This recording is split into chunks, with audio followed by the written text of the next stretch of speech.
저희들의 삶을 사실 감사하기보다는 원망할 때가 참 많지요.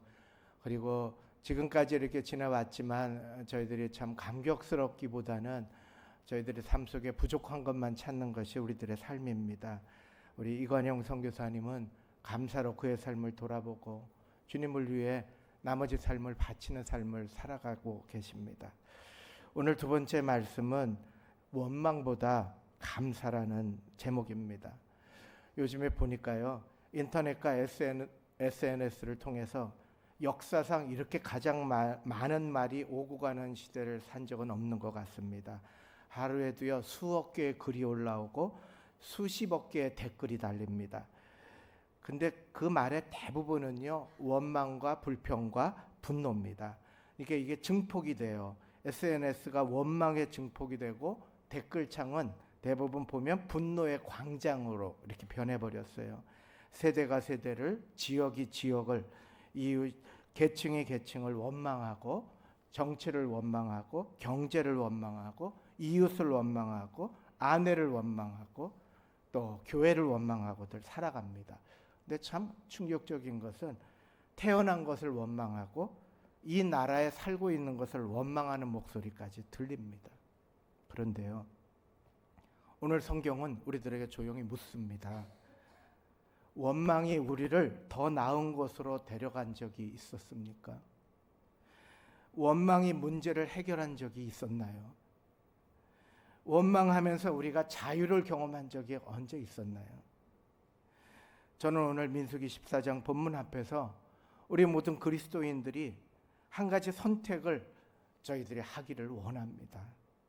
원망 대신에 감사를 선택하자는 것입니다. 그럼 원망이 뭘까요? 원망은요, 마땅히 받아야 되고 누려야 된다 이렇게 기도했는데 없을 때, 받지 못할 때 생겨나는 불만과 탓하는 감정이죠.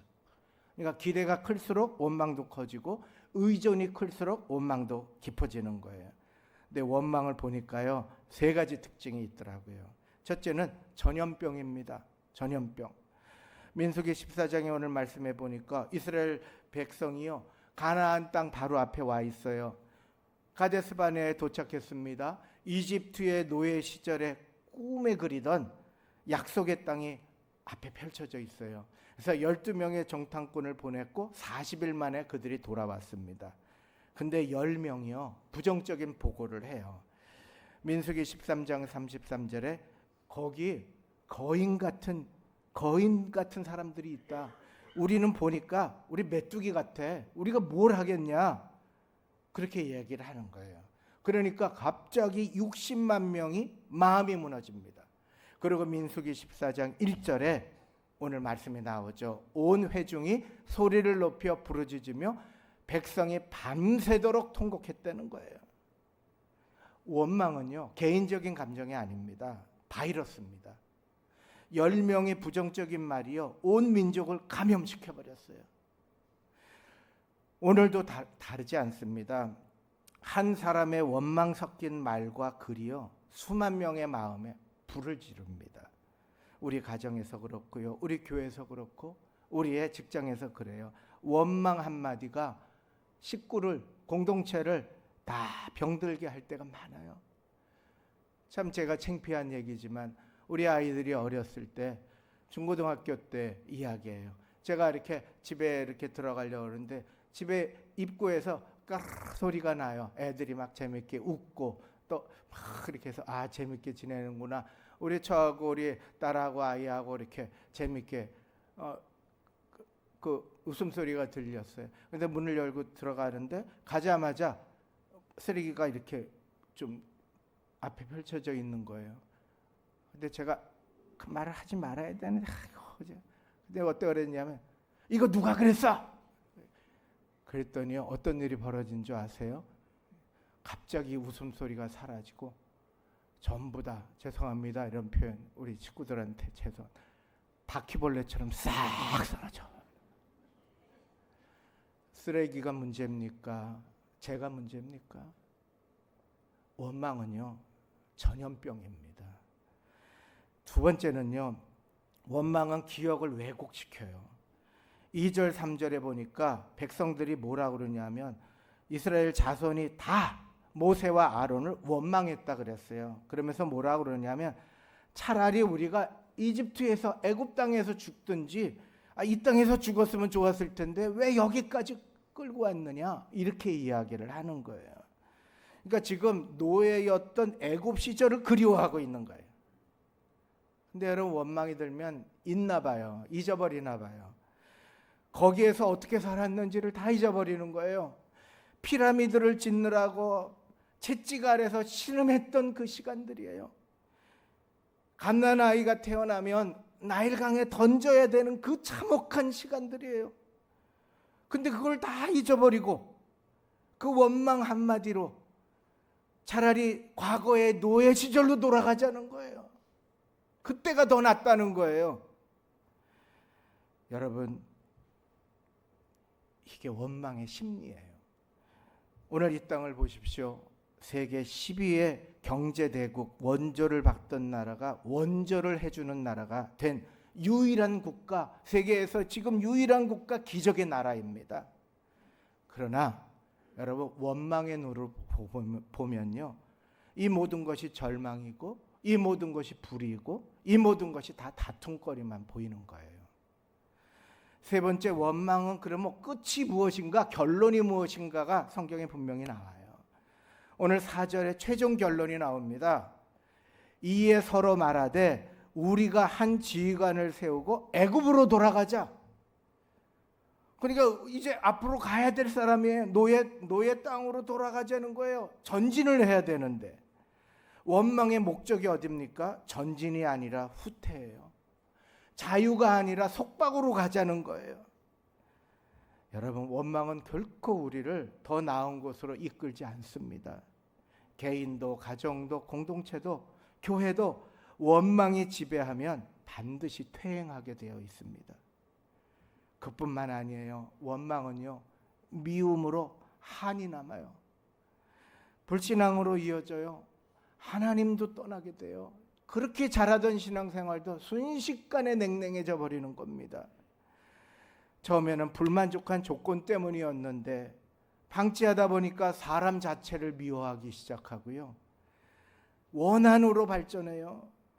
그러니까 당연히 사람에 대한 원망이 하나님에 대한 불신앙으로 이어져서 하나님과 관계, 친밀한 관계, 은혜의 관계가 끊어져 버려요. 창세기는 그 말씀을 가르치는 겁니다. 아담과 하와가 하나님께 불순종했어요. 그러고 나서 어떤 일이 일어났습니까? 누가 너희들을 이 사과를 따먹으라고, 선악과를 따먹으라고 했느냐? 결론이 그거예요. 하나님이 지은 저 여자 때문에 내가 따먹었다는 거예요. 원망을 하기 시작하자 자유가 넘쳤습니까? 감격이 찾아왔습니까? 아니고 고됨과 슬픔과 눈물의 삶이 시작되었다는 말씀이에요. 지난날 우리나라는요, 감사를 선택하며 살았던 선한 그리스도인의 영향력 때문에 여기 온 줄로 저는 믿습니다. 대한민국 교회 역사를 보면 1885년에 서양에서 젊은 선교사들, 20대 후반에 30대 초반의 젊은이들이 우리나라에 선교하러 왔어요. 이때에 언더우드가 왔고 아펜셀러가 왔고 홀 선교사님들이 왔는데 이분들이 도착한 땅이 어떤 땅이었습니까? 말라리아가 창궐한 땅이었고 학질과 이질이 사람을 죽이는 땅이었어요. 70년대까지 우리가 그런 얘기 했잖아요. 설사로 죽으나 이질로 죽으나 똑같다고. 그때는 어땠겠습니까? 선교사들이요, 풍토병과 싸우며 사역했고 아내를 잃은 선교사님도 있었어요. 먼저 자녀를 이 땅에 묻은 선교사님도 있었어요. 자신도 병들어 사역하다가 이 땅에서 묻힌 눈을 감은 선교사들이요, 지금 양화진, 합정동의 양화진에 가면 그 무덤의 비석들이 많아요. 22살 된 죽은 선교사, 젊은 나이에 뼈를 이 땅에 묻은 외국인들의 비석이 있어요. 그분들이 아플 때, 자녀가 죽었을 때 원망을 선택했다면 그분들은 배를 타고 고국으로 가셨을 거예요. 그러나 그분들은 원망 대신에 이곳에 감사, 포기 대신에 헌신을 하면서 조선의 이 사람들을, 얼굴 평평한 이 조선 사람들을, 가난하고 어려운 사람들을 사랑하면서 아이들을 위해서 학교를 세웠고요, 병원을 세웠고 복음을 전했습니다. 지난주에 노회원 수련회로 지리산 노고단에 다녀왔습니다. 1920년대에 외국 선교사들이요, 병든 몸을 이끌고 지리산에 오르기 시작했어요. 해발 1507m예요. 거기다 수양관을 세웠습니다. 쉬려고 그런 게 아니에요. 말라리아 환자가 고지대에서 회복되는 것을 발견했어요. 그래서 그 병든 몸을 이끌고 고지대로 올라가서 수양관을 세운 거예요.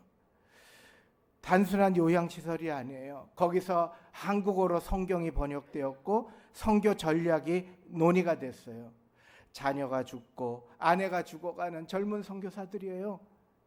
피가 끓는 선교사들이에요. 젊은이들이에요. 고국으로 돌아가지 않았어요. 병든 몸을 이끌고 산으로 오른 뒤에 그 자리에서 하나님께 감사하다고 다음 세대의 선교를 계획했습니다. 원망이 들었다면 산을 오르지 못했을 거예요. 감사했기 때문에 산을 오를 수 있는 줄로 믿습니다. 6.25 전쟁이 터졌어요. 노고단의 유명한 그 수양관 유적은요, 일제가 훼손시키고 공산당들이 그쪽으로 와서 완전히 방화를 시켰어요. 완전히 회파됐습니다. 그러나 선교사들은 포기하지 않았어요. 전쟁이 끝난 뒤에 그 옆쪽에 있는 왕시루봉에 다시 수양관을 세웠어요. 복격으로 모든 것을 잃어버렸어도 다시 일어나서 감사했고요, 이 나라를 위해 주의 사명을 붙잡고 전진했습니다. 그 감사와 헌신의 유산이 오늘 우리가 서 있는 이 자리에 이어진 것인 줄로 믿습니다. 할렐루야. 저는 이번 주에 깊이 생각했습니다. 한 가지 질문을 하게 되는 거예요. 그동안 한국교회에 대한 비판과 원망이 교회를 갱신시켜 왔는가? 1980년대부터 한국교회에 대한 비판과 지적이 본격적으로 시작됐어요. 사회적으로도 그렇지만 처음에는 교회 내부적으로 신학교 강단에서 외쳐졌어요. 저도 그 목소리를 오래전부터 들었습니다. 그 비판이요, 틀린 게 하나도 없어요. 교회는요, 원래 늘 자기 성찰이 필요하고 개혁은 언제나 진행되어야 됩니다. 개신교의 특징이 뭐냐면 프로테스탄트예요. 잘못된 것을 개혁하고 고치는 게 개신교의 특징이에요.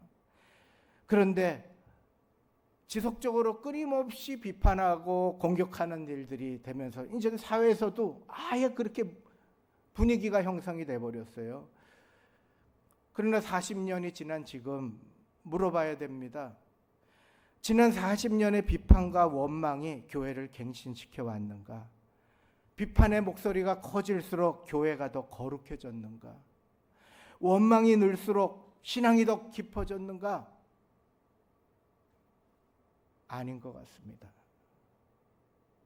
현재 우리가 목격하는 교회는 지속적으로 문제를 지적하고 지속적으로 문제 있다고 공격을 바뀌었겠지, 우리 생각과 다른 것을 많이 봅니다. 비판은 더 예리해졌고요, 불신은 더 깊어졌고 교회를 떠나는 사람들은 더 많아졌어요. 저는 봅니다. 원망으로 쏟아낸 정의는 개혁의 도구가 될 수 없습니다. 그렇게 되지 못한다는 것을 느껴요. 기독교 역사를 보니까요, 교회 갱신이 언제 일어났냐 하면 원망하는 사람들, 지적하는 사람들 통해서 교회 갱신이 일어난 게 아니고 무릎을 꿇고 감사하며 묵묵히 기도하는 자들로부터 시작이 됐어요.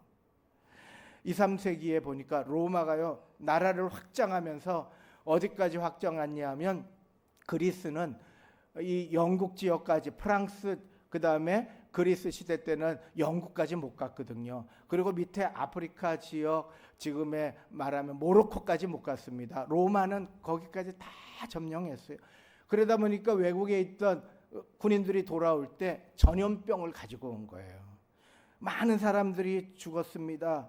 전염병의 창궐로 사람들이 죽어나갈 때, 교회를 떠날 때, 고향을 등질 때 많은 그리스도인들이요 길거리에 죽어간 죽은이들을, 감염된 병든 사람들을 거두었어요. 어두운 교회에서 사랑과 선행을 묵묵히 실천해냈던 것입니다. 사람들이 주목하기 시작했어요. 저 사람들은 뭐지? 죽음을 두려워하지 않고 저렇게 죽은 사람들을 챙기는 저 사람들은 누구지? 마침내 기독교를 마음속에 담기 시작했어요. 그리고 313년 로마 시민들은 기독교 국가로 받아들였어요. 감사와 사랑과 헌신이 세상을 바꾼 겁니다. 그러므로 우리는 오늘 신앙적인 삶의 방식을 말씀의 방식인 감사로 살아야 될 줄로 믿습니다. 오늘 12명 정탐꾼 중에 그러한 사람이 두 사람이 있었어요. 여호수아와 갈렙입니다. 그들도 같은 가나안 땅을 봤어요. 너무 큰 사람들을, 거인들을 봤어요. 이 사람들이 특별히 강했던 건 아닙니다. 그러나 갈렙이 다른 사람들과 달랐던 단 하나의 이유가 9절에 나옵니다. 여호와는 우리와 함께 하시느니라. 아멘. 할렐루야. 감사는 여기서부터 시작되는 거예요. 어려운 현실 속에서 전능하신 하나님, 나를 위해 십자가에서 죽으심으로 사랑을 보여주시고 지금도 함께 하시는 예수님을 붙잡을 때 원망은 떠나고 감사와 확신이 나오게 될 줄로 믿습니다. 근데 이들의 삶을 보니까요, 여호수아 14장에 여호수아와 갈렙은 노년에도 어떻게 됐냐? 노년에도 감동을 주는 삶을 산 거예요. 14장 12절에 이렇게 나옵니다. 85세 때에 가나안 땅 헤브론 땅을 나에게 달라, 이렇게 말해요. 우리 한번 같이 읽어보시겠습니다. 그날에 여호와께서 말씀하신 이 산지를 지금 내게 주소서. 아멘. 아멘. 그러니까 원망이 없는 노년의 승리인 것입니다. 여러분, 이 자리에서 감사를 선택하시는 시간이 되시기를 원합니다.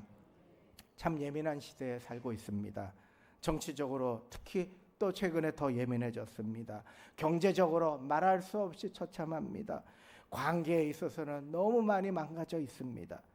가정 안에서도 보니까 판단과 정죄로 갈라서는 수많은 가정이 방송에 나옵니다. 창피하잖아요. 그래도 해결해 달라고 나오는 거예요. 물론 뭐 사례를 조금 봤겠지만요. 해결해 달라고. 그런데 대부분에 나와서 이호선 상담 교수님이나 이렇게 들어보면 하나같이 다 원망뿐이에요. 교회 안에서도 서로가 예민한 시대를 살고 있어요. 이럴 때는요, 원망하기는 쉽고 감사하기는 어려워요. 원망은 자동으로 나옵니다. 누가 가르치지 않아도 원망은 나와요. 감사는 그렇지 않습니다. 감사는 의지적으로 선택하는 것인 줄로 믿습니다. 무너진 그 자리에서, 병이 든 그 자리에서, 사고가 난 현장에서 우리가 선택해야 될 것이 있다면 감사입니다. 부부간의 예민한 다툼, 모든 것이 마음에 안 드는 직장생활, 너무 많은 짐을 어깨에 지고 있는 그 자리에서 주님이 나와 함께 하심을 믿고 감사하십시다. 쓰레기 더미에서 장미꽃이 피어나는 것을 보셨어요? 불행 중 감사할 수 있고, 여전히 남은 것이 있어서 감사할 수 있고, 모든 것이 합력하여 선을 이루실 줄로 믿고 감사. 주님이 우리와 함께 하셔서 감사. 어떻게 해서든지 감사를 찾아내시기를 주님의 이름으로 축원드립니다. 말씀을 마칩니다. 지금 우리는 어디에 서 있습니까? 말라리아로 몸이 무너지고 자녀들이 죽은, 그러나 이 땅을 떠나지 않은 많은 선교사들의 신앙 위에 우리가 이 편안한 교회에 서 있습니다. 지리산 노고단을 오르면서 다시 헌신을 다짐하는 그분들의 기도 위에 저희가 서 있습니다. 전쟁의 폐허 속에 천막을 치고 예배드리던 성도들의 그 감사 위에 저희가 서 있는 것입니다. 이 자리에 앉아서 예배드릴 수 있어서 감사합니다. 기적입니다. 누군가의 감사가 우리를 여기까지 이끌어 온 줄로 믿습니다. 우리는 선택하셔야 됩니다. 10명의 정탐꾼처럼 거인을 보고 말도 안 돼. 우린 메뚜기 같아. 우린 밟으면 우리는 아무것도 아니야. 이렇게 말할 수 있거나 갈렙처럼 여호와가 우리와 함께 하시느니라. 여호와가 나와 함께 하시느니라. 우리 한번 따라 하시면 좋겠습니다. 나는 원망 대신 감사를 선택한다. 아멘. 다시 한번 하시겠습니다. 나는 원망 대신 감사를 선택한다. 아멘. 감사하는 사람이 가나안 땅을 밟습니다. 감사하는 교회가 세상을 변화시킵니다. 감사하는 민족이 하나님 나라의 역사를 씁니다.